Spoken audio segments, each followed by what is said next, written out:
السلام علیکم ورحمۃ اللہ وبرکاتہ۔ مولانا سلمان اظہری کا بیان ہے، بیان کا موضوع گرو نانک۔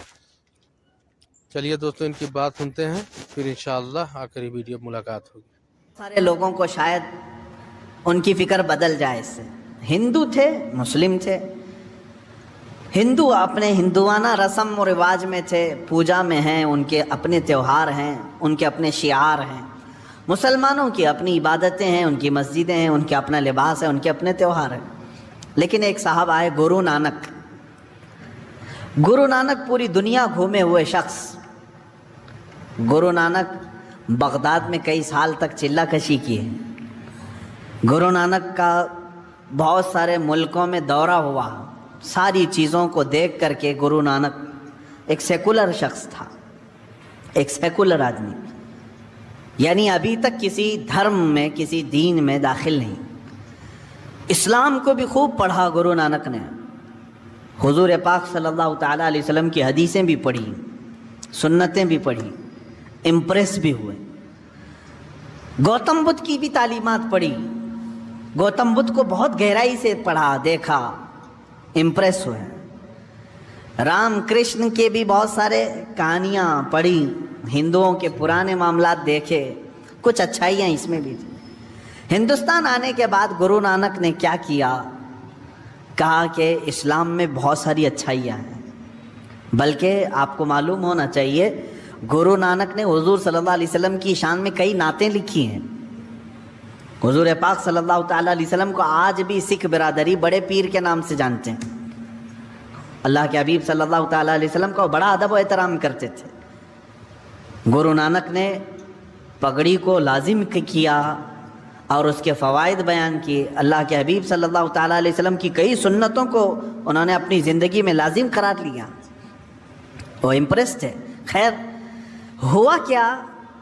ایک سوچ یہ لے کر کے آئے، سارے دینوں کو ایک ہونا چاہیے، سارے لوگوں کو ایک ہو جانا چاہیے، ہندوؤں کو بھی، مسلمانوں کو بھی، بدھوں کو بھی، بدھسٹ جو ہیں ان سب کو ملا دینا چاہیے۔ تو انہوں نے دعوت دینا شروع کیا۔ ایک کام کرتے ہیں، اسلام کی کچھ اچھائیاں بھی ہم لے لیتے ہیں، ہندوؤں کی بھی چیزیں باقی رکھتے ہیں، بدھزم کی بھی کچھ چیزیں ہیں، بدھ مت کی بھی کچھ چیزیں باقی رکھتے ہیں، یہ سب ملا کر کے سارے لوگوں کو ایک کرتے ہیں۔ سوچا تو ٹھیک تھا اتحاد کے لیے، اس سوچ پر کام شروع کیا، لوگوں کو بلایا اور ایک لا ترتیب دیا، یہ اسلامی چیزیں، ہندو مت کی چیزیں، بدھ مت کی چیزیں سب جمع کیا۔ کچھ فالوور تو بن گئے، لیکن میرے عزیزو فرق کیا پڑا؟ ہندو ہندو ہی رہے، مسلمان مسلمان ہی رہے، تیسرے ایک اور برادری پیدا ہو گئی، ایک اور دین جنم لے لیا۔ کون سا؟ سکھ۔ انہوں نے کام کس لیے کیا تھا؟ سب کو متحد کرنے کے لیے۔ تو میں کہتا ہوں کبھی کبھار جو اس طرح کے اتحاد کی بات کرتے ہیں وہ ایک تیسرا فرقہ جنم دے دیتے ہیں، ان کو تو ملا نہیں سکتے۔ اسی لیے ہونا کیا چاہیے؟ آپ لوگ یہ سوچ رہے ہوں گے کہ اتحاد ہونا ہی نہیں چاہیے۔ نہیں، میں چاہتا ہوں اتحاد۔ قرآن نے کہا ہے عیسائیوں سے اتحاد کے لیے کیسے؟ اللہ نے فرمایا تعالوا الی کلمۃ سواء بیننا وبینکم الا نعبد الا اللہ۔ اے رسول آپ ان کو بلا لیں، عیسائیوں کو، آ جاؤ، ایک پوائنٹ پہ ہم جمع ہو جاتے ہیں، ایک پوائنٹ پہ ہم جمع ہو جاتے ہیں جو تمہارے اور ہمارے درمیان ایک ہی ہے۔ کیا؟ ہم بھی اللہ کے سوا کوئی دوسرا خدا نہیں مانتے، تم بھی خدا کے سوا کسی دوسرے کو نہ مانو، اس پوائنٹ پہ جمع ہوتے ہیں۔ یہ اتحاد ہے جو قرآن کی دعوت ہے، یہ دوستی ہے۔ اس طرح کی دوستی کرو آپ، میرے کسی اصول پر فرق آنے نہ پائے، اس طرح کی دوستی آپ کرو۔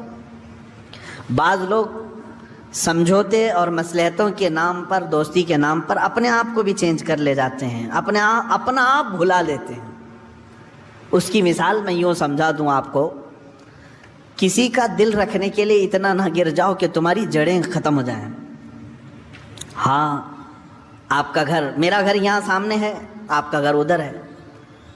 آپ نے کہا کہ ہمارے اور آپ کے درمیان تلخی ہے کھڑکی کے معاملے کو لے کر کے۔ میں نے کہا ٹھیک ہے، کھڑکی ادھر سے ادھر نکال دیا، فرق نہیں پڑے گا۔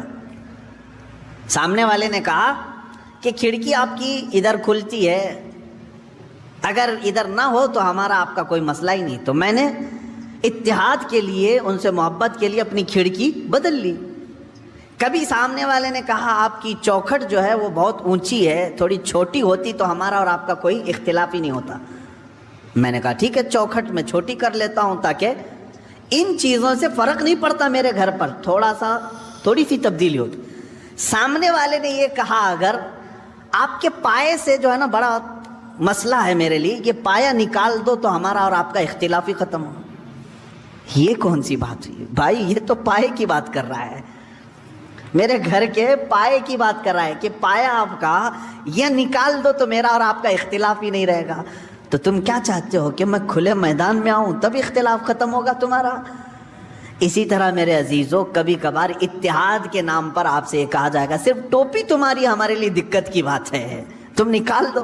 داڑھی تمہاری ہمارے لیے دقت کی بات ہے، نکال دو، ہمارا تمہارا اتحاد ہوگا.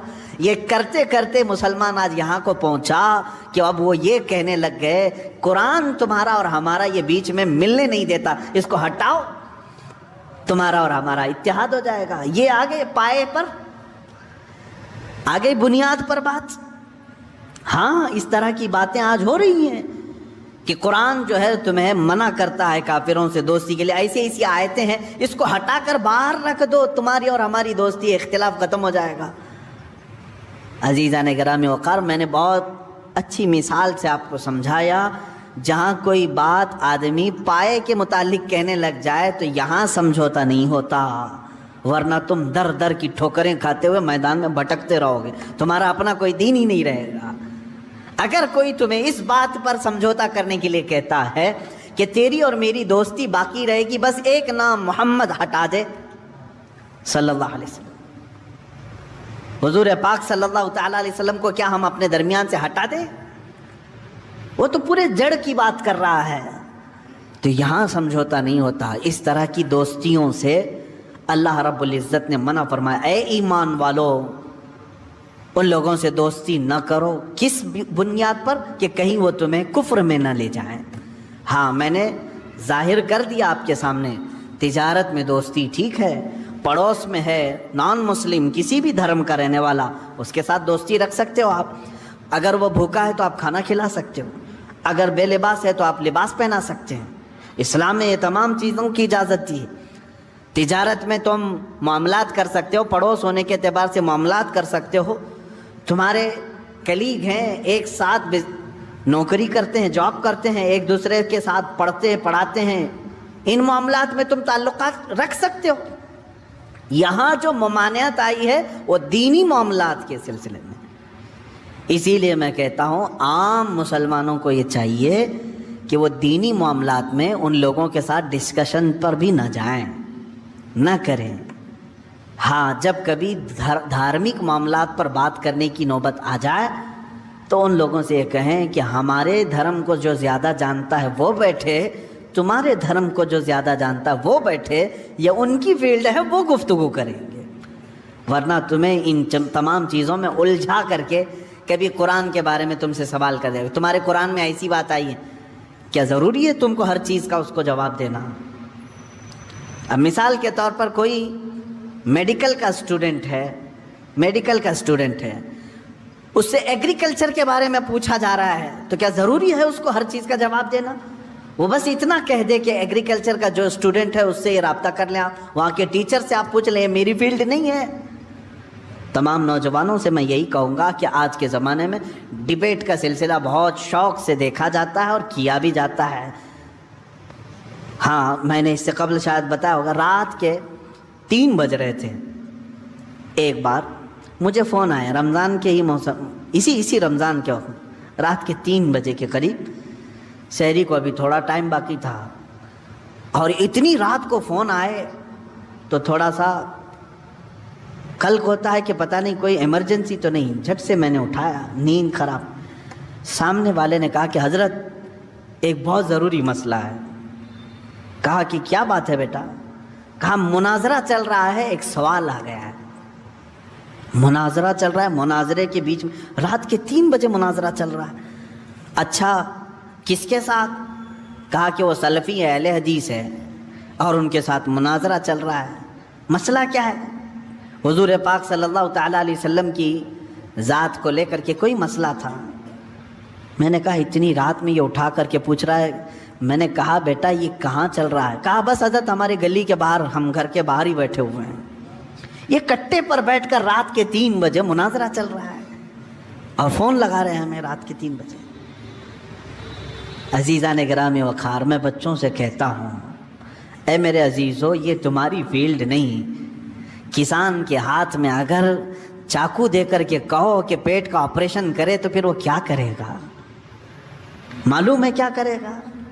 جس طرح وہ کدال اور پھاوڑا چلاتا ہے کھیتی باڑی میں، اسی طرح تمہارے جسم کے ساتھ بھی چلائے گا. دین کے اصول اور دین کی باریکیاں علماء کے لیے چھوڑ دیں. یہ تمام ڈیبیٹ کا حصہ بننے کی کوشش نہ کریں. خاص طور پر نان مسلم کو اس طرح کی دعوت دینا، ڈیبیٹ کرنے کے لیے بلانا، میں کہتا ہوں یہ سب کی فیلڈ نہیں ہے. اللہ تبارک و تعالیٰ نے جو آیت کریمہ میں فرمایا اے ایمان والو کافرین کو دوست نہ بناؤ مومنین کے سوا، تو یہاں کون سی دوستی مراد ہے؟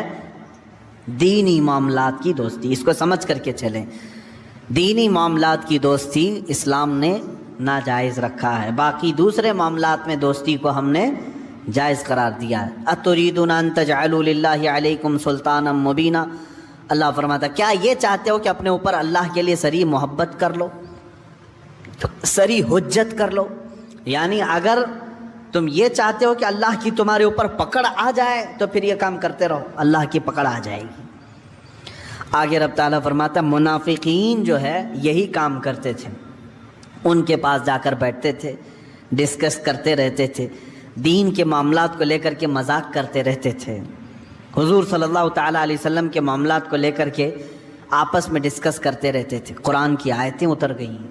اللہ نے فرمایا منافقین جہنم کے سب سے نیچے طبقے میں ہیں. ہاں تو دوستو آپ کو بیان کیسا لگا پلیز کمنٹ کر کے بتائیے. اپنے شہر اپنے ضلع کا نام لکھیے. انشاءاللہ پھر ملتے ہیں کسی دوسری ویڈیو میں. تب تک کے لیے اللہ حافظ. السلام علیکم ورحمۃ اللہ وبرکاتہ.